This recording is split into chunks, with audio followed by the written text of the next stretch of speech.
Bismillahirrahmanirrahim. Assalamualaikum warahmatullahi wabarakatuh. Perkenalkan, nama saya Arifah Salsabil dari Program Studi Pendidikan Kimia Angkatan 2017 dengan nomor registrasi 130361701. Pada video kali ini, saya akan mempresentasikan skripsi saya yang berjudul Pengembangan Mobile Learning Terintegrasi Learning Management System pada materi larutan elektrolit dan non-elektrolit. Topik bahasan pada video ini adalah pendahuluan, tinjauan pustaka, metode penelitian, pembahasan, kesimpulan, serta tampilan final. Pada pendahuluan, dimulai dari latar belakang, pada tahun 2019 ditemukan sebuah virus baru yang kemudian diberi nama dengan virus COVID-19. Pertama kali terdeteksi di Indonesia pada tanggal 2 Maret 2020. Oleh karena itu, Kemendikbud mengeluarkan Surat Edaran Mendikbud Nomor 4 Tahun 2020 berisi tentang pelaksanaan pendidikan dalam masa darurat coronavirus disease atau COVID-19. Isi dari surat edaran tersebut adalah panduan untuk melakukan belajar di rumah atau yang biasa kita kenal dengan pembelajaran jarak jauh. Pembelajaran jarak jauh ini dapat dilakukan dengan memanfaatkan platform-platform yang ada. Salah satunya adalah Learning Management System. Contoh Learning Management System yang biasa kita gunakan adalah Moodle, Google Classroom, dan Microsoft Teams. Pada masa pandemi, penggunaan handphone juga meningkat. Oleh karena itu, penggunaan handphone yang meningkat ini dapat kita manfaatkan ke dalam bidang pendidikan, yaitu dengan cara menggunakan handphone sebagai media pembelajaran, atau yang biasa kita kenal dengan media mobile learning atau m-learning. Media mobile learning sudah banyak dikembangkan sebelumnya, namun memiliki banyak kekurangan, sehingga media mobile learning perlu diintegrasikan dengan learning management system. Rumusan masalah pada penelitian saya ada dua. Yang pertama yaitu bagaimana mengembangkan mobile learning terintegrasi LMS untuk digunakan sesuai dengan kebutuhan guru dan peserta didik pada materi larutan elektrolit dan non-elektrolit melalui pendekatan experiential learning theory. Yang kedua, bagaimana hasil uji kelayakan media mobile learning terintegrasi LMS yang telah dikembangkan. Tinjauan pustaka yang pertama ada mobile learning terintegrasi LMS. Mobile learning sendiri terdiri dari dua kata yaitu mobile dan learning. Mobile artinya termobilisasi dan learning artinya pembelajaran. Jadi mobile learning menurut Ozdemli dan Kafus adalah proses pembelajaran yang memanfaatkan alat teknologi yang dapat dimobilisasi untuk kegiatan belajar dan mengajar. Mobile learning sendiri merupakan pengembangan dari electronic learning atau e-learning. Namun e-learning itu terbatas karena biasanya menggunakan komputer sehingga tidak dapat termobilisasi. Mobile learning memiliki kekurangan-kekurangan, salah satunya adalah sulitnya mendownload atau tidak dapat mengirimkan tugas real time, sehingga mobile learning perlu diintegrasikan dengan learning management system. Learning Management System atau LMS adalah aplikasi perangkat lunak berbasis web yang dirancang dengan maksud membantu guru dalam menyampaikan konten pembelajaran kepada peserta didik yang dapat mendukung proses belajar mengajar jarak jauh. Untuk pendekatannya sendiri menggunakan pendekatan experiential learning theory. Jadi experiential learning theory adalah belajar dari aktivitas, mengalami, dan merefleksikan apa yang telah dipelajari. Nah, di sebelah kanan ini ada siklus dari experiential learning theory atau yang biasa disingkat dengan ELT. Jadi ada reflective observation, abstract conceptualization, active experimentation, dan concrete experience. Reflective observation adalah mengamati lingkungan dari perspektif yang berbeda. Kemudian abstract conceptualization adalah peserta didik membuat konsep dari apa yang mereka amati, seperti mengapa ya bisa seperti ini atau bagaimana ya cara kerjanya. Kemudian setelah itu masuk ke active experimentation atau peserta didik mencoba apa yang sudah difikirkannya. Kemudian concrete experience yaitu peserta didik membuat kesimpulan dari apa yang telah dicobanya. Kemudian muncul pertanyaan-pertanyaan baru diamati, itu menjadi sebuah siklus. Kemudian, penelitian dan pengembangan. Jadi, penelitian dan pengembangan merupakan suatu metode penelitian yang digunakan untuk menghasilkan suatu produk tertentu dan menguji keefektifan produk tersebut. Menurut Borg and Gall, terdapat 10 tahap pada penelitian dan pengembangan. Namun, pada penelitian saya hanya mencapai tahap ke-9. Tahap pertama adalah research and information collecting. Jadi pada tahap ini mengumpulkan informasi atau data-data yang dibutuhkan oleh responden untuk dibuat menjadi sebuah produk. Kemudian planning dari produk itu berdasarkan hasil dari information yang sudah dikumpulkan. Kemudian develop preliminary form of product. Jadi dari hasil perencanaannya dibuat produk. Kemudian preliminary full testing, diuji coba dulu, kemudian main product revision, direvisi, kemudian main full testing, diuji coba lagi, setelah itu operational product revision, direvisi lagi berdasarkan hasil uji coba, kemudian operational full testing, yaitu diuji coba kembali dengan jumlah responden yang lebih banyak, setelah itu final product revision, dan yang terakhir adalah dissemination and implementation. Jadi pada penelitian saya hanya sampai di final product revision. Kemudian karakteristik materi dari elektrolit dan non-elektrolit sendiri untuk pengetahuannya yaitu siswa dapat menjelaskan larutan elektrolit dan non-elektrolit, siswa dapat membedakan larutan elektrolit dan non-elektrolit, siswa dapat mengidentifikasi larutan ke dalam larutan elektrolit kuat, lemah, dan non-elektrolit, serta siswa dapat menganalisis sifat daya hantar listrik larutan. Untuk keterampilannya sendiri, siswa diharapkan dapat melakukan percobaan daya hantar listrik larutan, siswa dapat menunjukkan larutan elektrolit dan non-elektrolit berdasarkan daya hantar listrik, siswa dapat merangkai alat percobaan daya hantar listrik larutan, dan siswa dapat membuat percobaan daya hantar listrik larutan dari bahan kehidupan sehari-hari. Di sini adalah tabel karakteristik materi larutan elektrolit dan non-elektrolit, serta pemetaan ranah psikomotorik materi larutan elektrolit dan non-elektrolit berdasarkan taksonomi Bloom.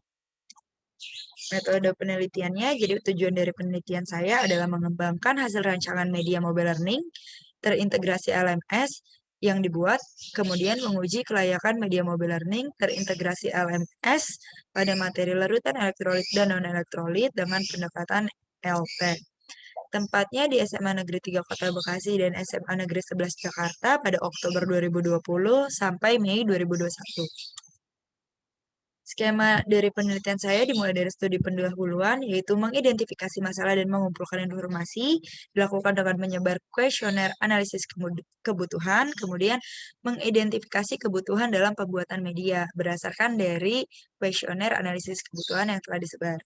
Kemudian dilanjutkan dengan pengembangan media, dimulai dengan merencanakan medianya, dengan cara mengkonsepkan dan menyusun isi media, kemudian membuat storyboard media, setelah itu memilih software yang akan digunakan, dan langsung melakukan pengembangan mobile learning terintegrasi learning management system.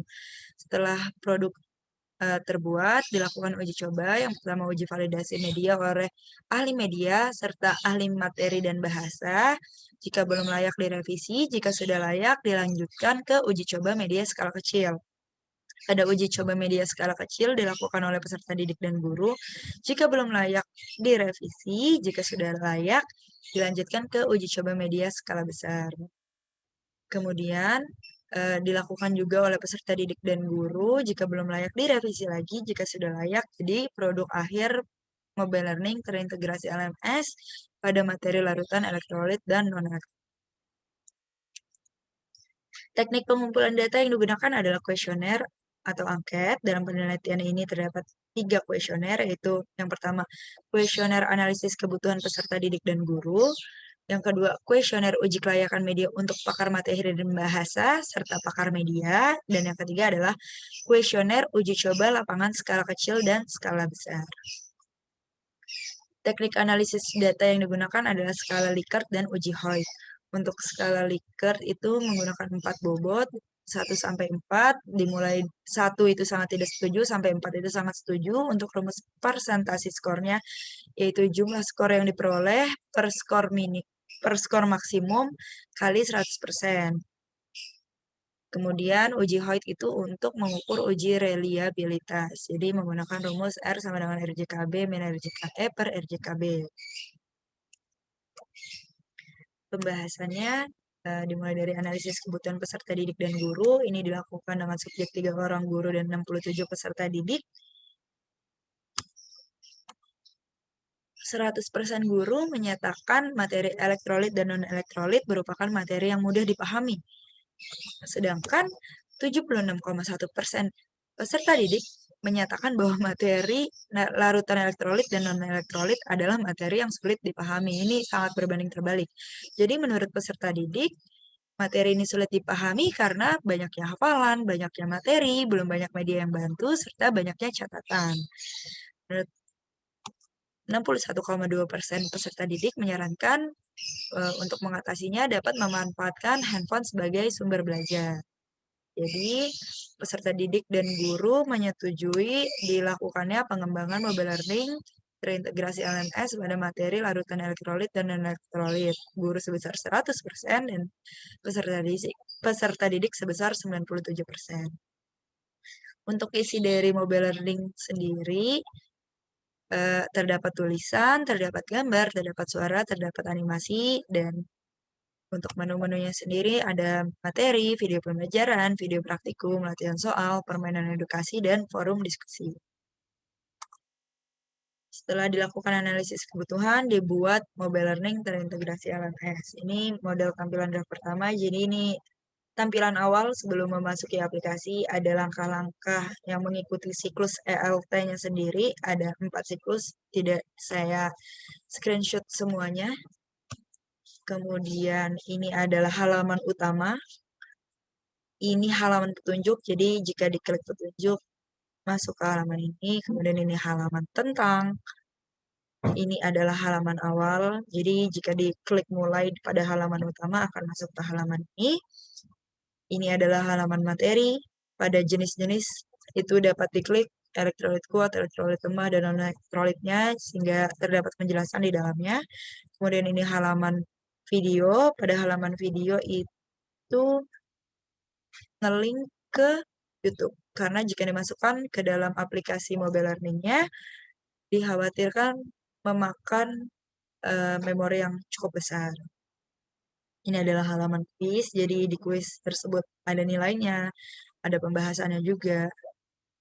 Kemudian ini adalah halaman permainan, ini halaman kompetensi, serta ini untuk halaman keluarga.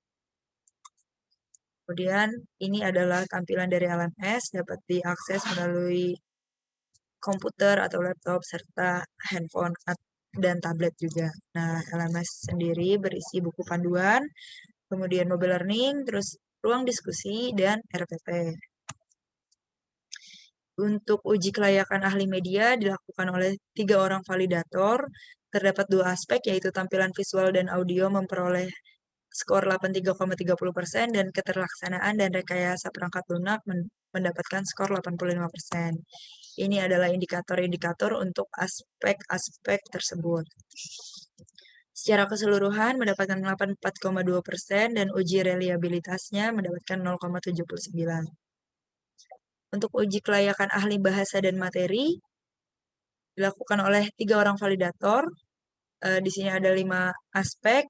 Aspek pertama mendapatkan 83,3%, aspek kedua 85%, aspek ketiga 88,9%, aspek keempat 97,2%, dan aspek terakhir mendapatkan 93,8%. Secara keseluruhan mendapatkan 89,6% dan uji reliabilitasnya 0,91.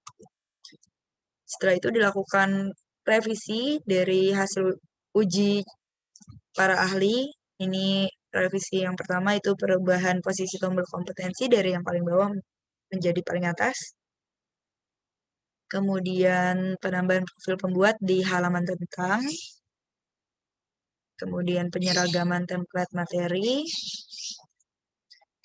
Ini terdapat penambahan tombol back untuk kembali ke siklus ELT-nya. Dan ini penggantian kata Pocari Sweat diubah menjadi minuman isotonik. Setelah itu dilakukan uji coba peserta didik. Yang pertama adalah skala kecil, terus setelah skala kecil direvisi kembali, kemudian diuji coba skala besar. Nah, terdapat kenaikan dari uji coba skala kecil ke uji coba skala besar. Seluruh aspek mengalami kenaikan skor. Untuk uji coba skala kecil dilakukan kepada 15 orang peserta didik dan uji coba skala besar dilakukan terhadap 100 orang peserta didik. Kemudian uji coba oleh guru, uji coba skala kecil dilakukan oleh 3 orang guru dan uji coba skala besar dilakukan oleh 5 orang guru. Di semua aspek juga mengalami peningkatan karena dilakukan revisi. Setelah itu, ini adalah revisi dari skala kecil ke skala besar. Yang pertama ada penambahan tombol untuk memperbesar gambar petunjuk praktikum dan penggantian kata batang elektroda menjadi paku. Kemudian penambahan platform diskusi yang tadinya hanya Google Classroom ditambah menjadi ada WhatsApp dan Telegram. Setelah itu, perubahan ukuran font pada nama siswa. Kesimpulannya, secara keseluruhan, hasil uji coba media menghasilkan penilaian dengan kriteria sangat baik, sehingga dapat disimpulkan bahwa media mobile learning terintegrasi learning management system pada materi larutan elektrolit dan non-elektrolit dengan pendekatan experiential learning theory yang dikembangkan layak digunakan sebagai media pembelajaran.